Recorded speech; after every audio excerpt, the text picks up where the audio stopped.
Mauricio Dubón says not so fast to those who want to see him DFA'd off the Giants roster. I think what a lot of people are missing is that he hasn't played a lot because they haven't faced a lot of left-handed pitching, and that is his role on the team. He's historically done well against them.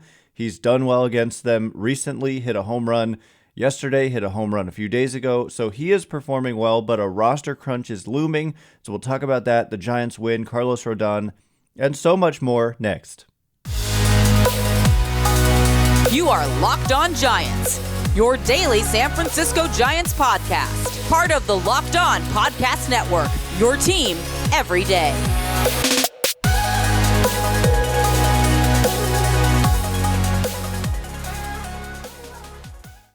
Hello and welcome to Locked On Giants, part of the Locked On Podcast Network, where it's your team every day.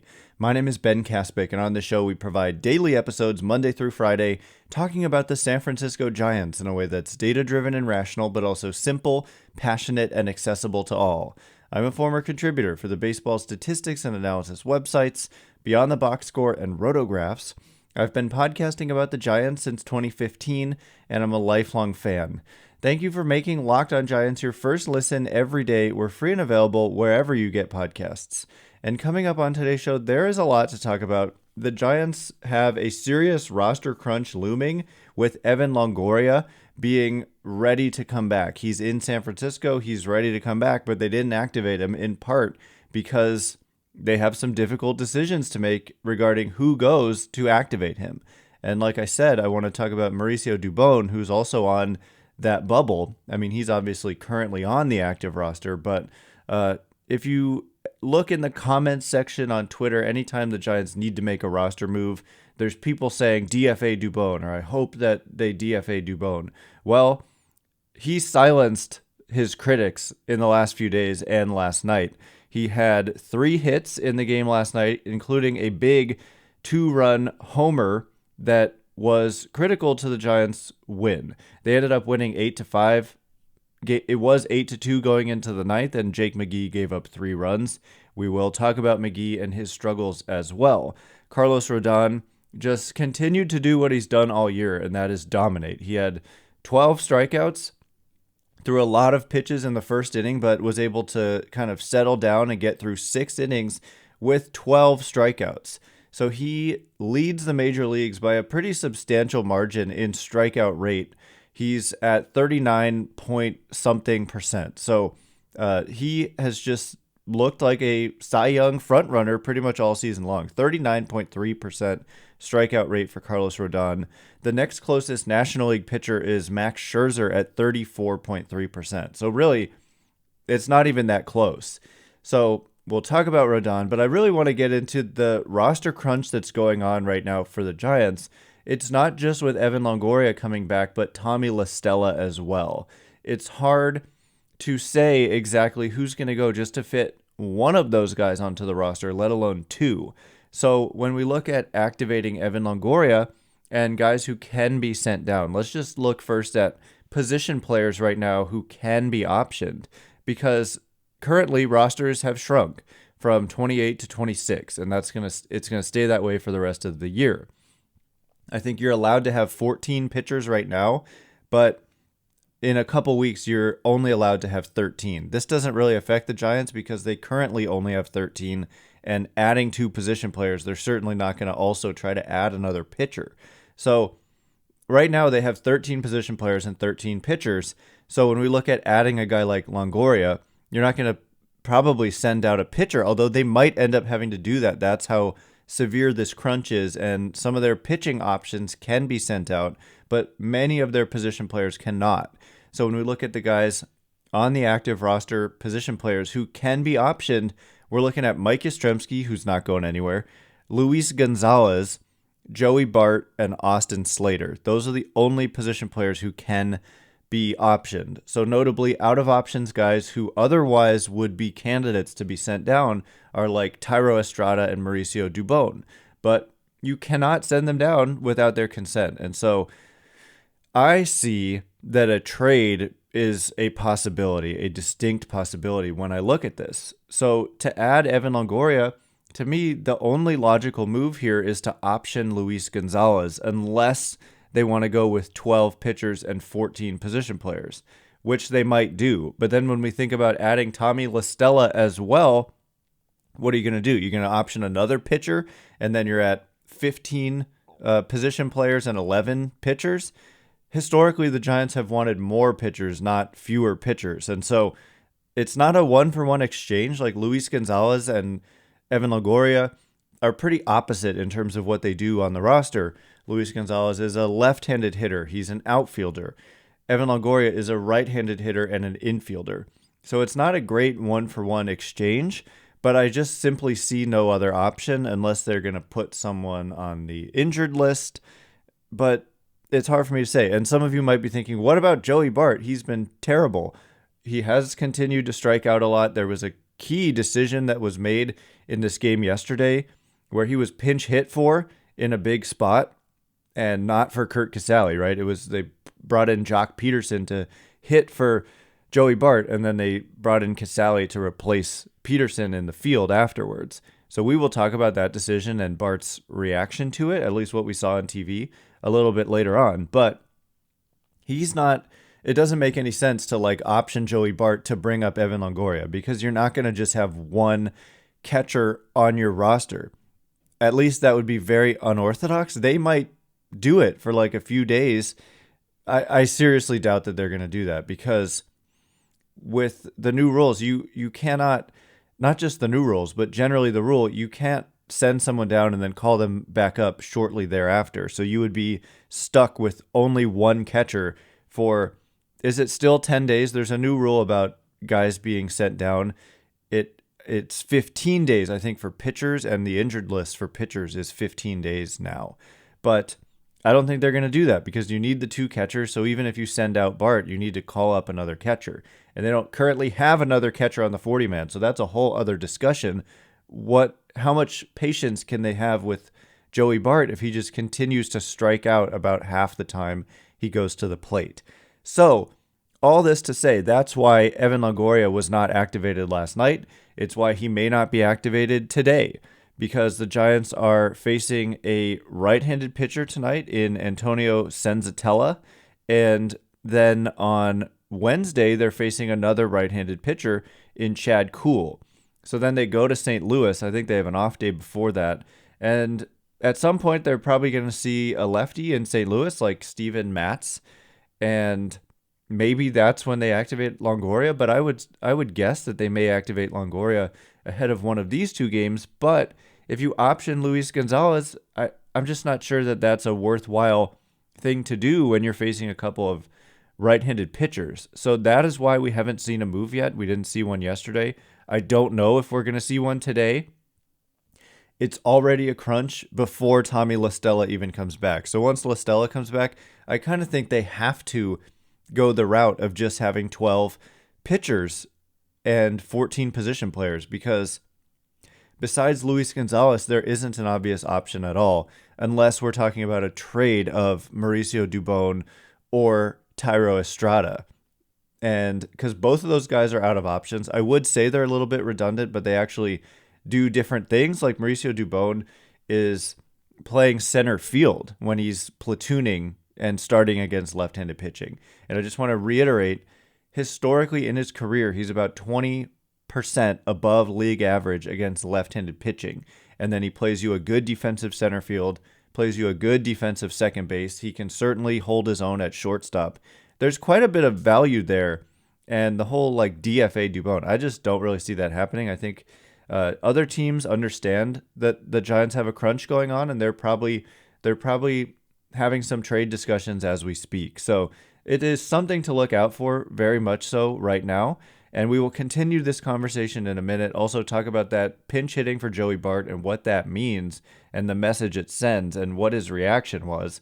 And you're not going to want to miss that. So all of that in just a minute. But first, our partners at BetOnline continue to be the #1 source for all your betting needs and sports info. Find all the latest odds, news, and sports developments, including this year's basketball playoffs, Major League Baseball scores, fights, and even next season's NFL futures.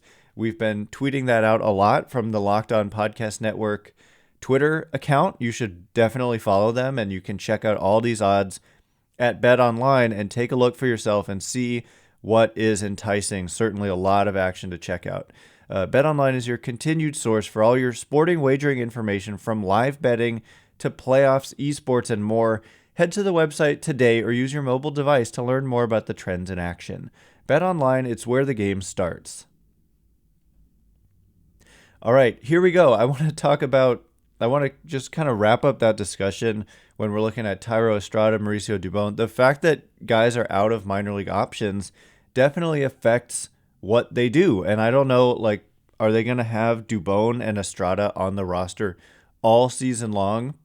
I mean, they're both providing value. That's the thing, is I'm not arguing with the fact that they are providing value. The question is just, how do you add other guys? And you've already got to kick Luis González off the roster probably to get Stella and Longoria back. And Gonzalez probably doesn't deserve to go down. And the thing is, there's usually an injury happens and then he comes right back up, or he doesn't even get sent down at all. Like, for example, Brandon Belt is dealing with this neck stiffness, and maybe they decide to put him on the injured list, and that's how they add a guy to the roster. But at some point, there may come a time when you've got to add somebody to your roster, and there's not an obvious candidate to go down. And that's when trades come into play, etc. So anyway, thank you for making Locked On Giants your first listen. For your next listen, check out the Locked On Now podcast. Recaps of MLB games with analysis from our local experts, taking fans through the season like no other network, free and available wherever you get podcasts. If you follow me on Twitter, you see that after every game, Sunday through Thursday, put out a little quick reaction to the game. So if you check out the Locked On Now podcast, you can hear these quick reactions from all of the Locked On hosts around the sport. It's a great way to get caught up on what's happening in baseball. Crazy comeback win for the Guardians last night. Another team that was down 6 runs in the 9th inning and tied it in the 9th with a 2-out grand slam, and then went ahead in the 11th with a 3-run homer by the same guy who was like so fired up and throwing his helmet in the dugout. It was great. And so you'd want to check that out. If you check out the Locked On Now podcast, you can hear those reactions every single day. Anyway, for us, it's about the Giants with a nice win against the Colorado Rockies. As I have said, the Rockies came in to this series with the same record as the Giants, but with a much worse run differential. And to me, they're very much a team due for some regression. They haven't had the most difficult schedule. That was just their 7th game yesterday against a team that's currently over 500. The Giants have played 18 games against teams that are currently over 500. And the Rockies are getting outscored by 16 runs on the season, yet they have a winning record. It doesn't really make sense. I mean, it happens, but usually means that team is going to pile up some losses, perhaps. And the Giants, finally, their actual record aligns with their expected record at 17-12. They've outscored their opponents by 27 runs. They're second, I think, in the league in runs per game, behind only the Dodgers. And their there's no more pitchers in the lineup. Their weighted runs created plus as a team is 107, and the Dodgers are at 108. And you look at that lineup, again, it's almost hard to believe. Mookie Betts, Trey Turner, Freddie Freeman, Max Muncy, Justin Turner, Will Smith, Cody Bellinger. Giants have been just as good as that team offensively. Dodgers pitching, they've allowed 65 runs. The Giants have allowed 112, and that's been pretty good. The Giants have been pretty good this year at preventing runs, and the Dodgers at 65 runs allowed is pretty insane. They have played a couple of fewer games than the Giants, just to point that out. But anyway, let's talk about this decision that Gabe Kapler made to pinch hit for Joey Bart in a bases loaded situation in the bottom of the 6th inning with the Giants up 5-2 and 1 out. So we talked about this yesterday, how Gabe Kapler is one of the more aggressive managers in all of baseball, making this exact type of move. It's something we haven't seen a lot of, pinch hitting for your catcher, because teams always have at least 2 catchers on their roster. And so I would expect that this is a move that we're going to see more and more of with the Giants. We haven't seen it we didn't see it last year because the Giants had Buster Posey, and they're not going to do that with Buster Posey because Posey. I hope that as much as I know Giants fans appreciate Buster Posey, I think it's more and more clear when we see what's happening with Joey Bart and Kurt Casale that the catcher position is a weak offensive position. Actually, the Giants have been, I think, a little bit better than the league average at the position for weighted runs created plus by catchers, just to give you a sense of how bad catcher offense is around the game.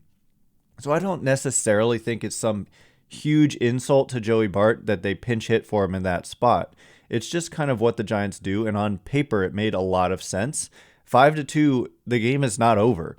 Bases loaded, 1 out. The last thing you want is a strikeout there. It was a righty on the mound. The Rockies didn't have a lefty ready to go, so they weren't going to be able to counter the Jock Peterson pinch hit plate appearance.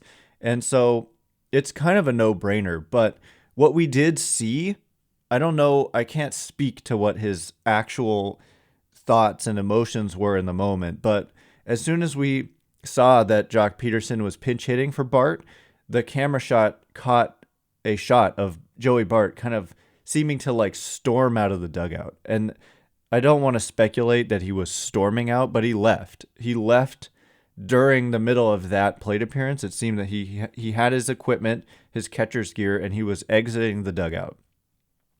Later on in the game, like 2 innings later, there was a sac fly, and I saw him cheering for his teammate who had just scored, and he was in the dugout. So it may just be that it's a habit for Bart when he comes out of the middle of a game, he likes to get showered up and then come back and watch. I don't know. I don't want to speculate, but it didn't look great to see him in a big spot for the team, not watching, just leaving because he had been pinch hit for. I mean, I don't know, again, if it's because he was pinch hit for, maybe he just had to go to the bathroom or something, right? We don't totally know. So I do not want to speculate there, but that's what we saw. And what did Peterson do? He fell behind 0-2, but still managed to hit a medium deep fly ball that scored a run.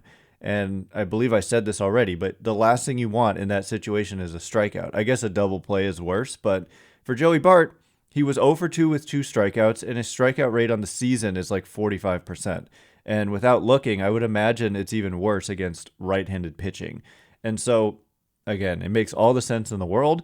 That is the Giants being super aggressive with these types of things. And I think it ultimately paid off. Like, even though you just got 1 run out of that situation, I'm not sure. Let's see. That was it the 6th inning? Yeah, bottom 6. And they ended up scoring 3 runs in the inning. So that gave them a 6-2 lead. So it was 5-2. So they only ended up with the 1 run after that. But it's a big run. I mean, at that point, the value of a run is huge at any point in the game, really. And so to get a run versus a strikeout there, which was the likely outcome, or at least it was almost the most likely outcome probably, was big. And obviously there was the potential for Peterson to do more. He's actually started swinging the bat, I think, well here. He kind of has struggled since coming off. It wasn't the IL, but he didn't play for a few days with a little bit of a groin injury, and he was a little off for a few days, but I think he's starting to hit the ball hard again. And so, I mean, for all we know, he hits a ball into the water or he hits a double and you break the game open. But at the very least, he did get that run in despite falling behind in the count 0-2. So coming up next, I want to talk a little bit more about the pitching performances in this game. Carlos Rodón just continuing to dominate. Also, the Giants striking me as a more athletic team than they've been in recent years. And then we'll talk about Jake McGee as well, and some injury updates. My goodness, we have a lot to get you caught up on in just a minute. But first, this episode is brought to you by Rock Auto. With the ever-increasing numbers of makes and models, it's now impossible for your local chain auto parts store to stock all the parts you need. Why endure the often pointless or seemingly intimidating questioning? Is your Odyssey an LX or an EX? And wait while the person behind the counter orders the parts on their slow computer, choosing the only brand their warehouse happens to carry. You have computers with access to rockauto.com at home and in your pocket.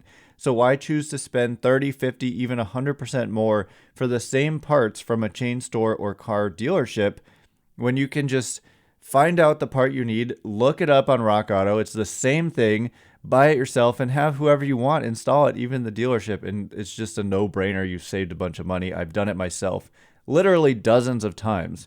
Go to rockauto.com right now and see all the parts available for your car or truck. Right? Locked On in their How Did You Hear About Us box so they know that we sent you. Amazing selection, reliably low prices, all the parts your car will ever need. rockauto.com. All right, as promised, a lot to catch you up on, just a few injury updates beyond just, Tommy La Stella and Evan Longoria. Also, we'll touch upon what's going on with Jake McGee when we talk about the potential for the Giants to send out a pitcher in order to bring back Longoria. There is some talk among fans. It's kind of shifted in recent days from DFA Dubón to DFA McGee. And I think it's probably a lot of the same people who said DFA Dubón are now saying DFA McGee. So it just goes to show you, Dubón, the performance picked up in a hurry. And for McGee, it's like we forget that he was a critical part of their bullpen mix last year. He had some ups and downs, but for like the first half of the year, he was a shutdown closer. And so to just completely wipe him off the roster, I'm not sure is the right decision. But when there's a crunch, you maybe have to make a difficult decision. So we'll get into that as well.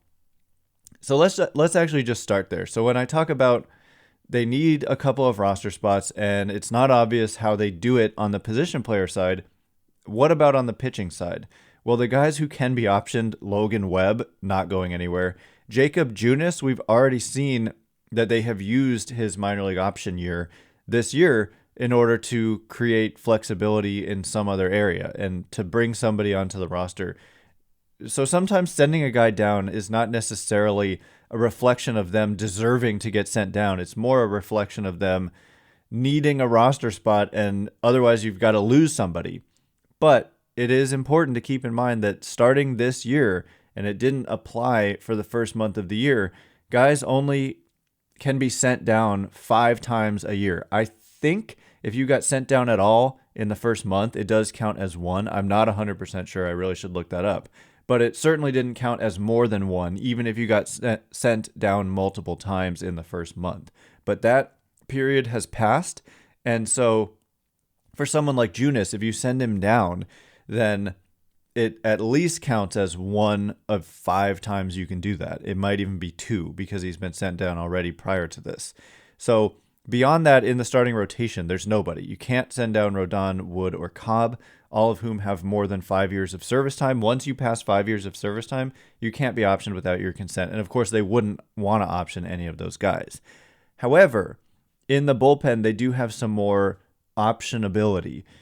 Camilo Doval, Tyler Rogers, John Brebbia, and Zach Littell all have minor league options. And so I could see them sending down Zach Littell, for example, in order to get Evan Longoria on the roster. Or at least if you're going to add Longoria and La Stella and nothing else changes, it could be that you option Littell and you option Luis González. I'm not saying those guys are deserving, but that's just one way they could do it. So McGee is one of these guys. He's got over 10 years of service time, so he cannot be optioned. And that's the thing. You're really going to DFA somebody and lose them versus optioning a guy. You don't lose them. You get to keep the player. That's the thing. They're always going to lean towards using options versus designating someone for assignment. That being said, if the performance is bad enough, then it becomes a much more difficult decision. And for McGee, the performance has been that bad. He has allowed, his earned run average is 9.64. We're talking about a 9 1/3 inning sample. So he's allowed 10 earned runs in 9 1/3 innings, 11 runs, 10 earned. Strikeout rate is just 13%, about half of what it was last year, which was much lower than it was in 2020 with the Dodgers. And walk rate is about double what it was last year. So there's a lot of kind of concerning numbers when you look at McGee, but you also have to keep in mind we're talking about 9 1/3 innings. And Kapler actually said that was the best fastball McGee has had in a while. And he also cited TrackMan data. I don't have that pulled up, but we're talking about spin rates and vertical movement and just movement in general on the pitch. They can get good information about that from the cameras, essentially, they have in the ballpark. And so I think, Kapler has like an iPad zip tied to the dugout railing. And I think that may be what they're looking at. And it helps them potentially make decisions in game when you're looking at the characteristics of the pitches. You can see velocity, you can see spin rate. And I'm not sure that they're looking at that. I'm not sure they're allowed to look at that in the dugout, but I don't really see why not. And the fact that Kapler said that was the best fastball he's had in a while this season essentially tells me they probably were looking at that in the dugout. The average fastball velocity is 94 for McGee this year. It was 94.9 last year. It was 95 the year before that. So I don't know. The point is, I'm not sure they're ready to just lose Jake McGee by designating him for assignment when you could simply option a guy like Zach Littell. Is he that much worse? And not just has he been that much worse, but projecting forward, do you really think he's going to be that much worse that it's worth losing him when you could simply option a guy like Littell? There's inevitably going to be some kind of injury that knocks somebody else off, and then Littell comes back, and then you've kept both of them versus DFAing a guy like McGee now, and you've lost him. And same with Dubón. When you could option a guy like Luis González, even though he doesn't really deserve it, it might make the most sense, so you get to keep Dubón. Otherwise, you lose Dubón. And the thing is, in their outfield, they've got 3 lefties right now in Jock Peterson, LaMonte Wade Jr., and Mike Yastrzemski. And so they could go with their 3 lefty outfielders. As it has been, and I've liked the looks of this, they've been able to go with Luis González, Mike Yastrzemski, and LaMonte Wade Jr. It hasn't been a lot of games with this opportunity because Wade just came back, and then DHing Peterson against a right-handed pitcher. So it's going to be very interesting to see what they do because I'm not sure Luis González deserves to be optioned. But we said this last year with LaMonte Wade Jr. at a point. We said, I just doubt that they're going to option him because he seemingly really has been good and deserving of more opportunities. And they optioned him.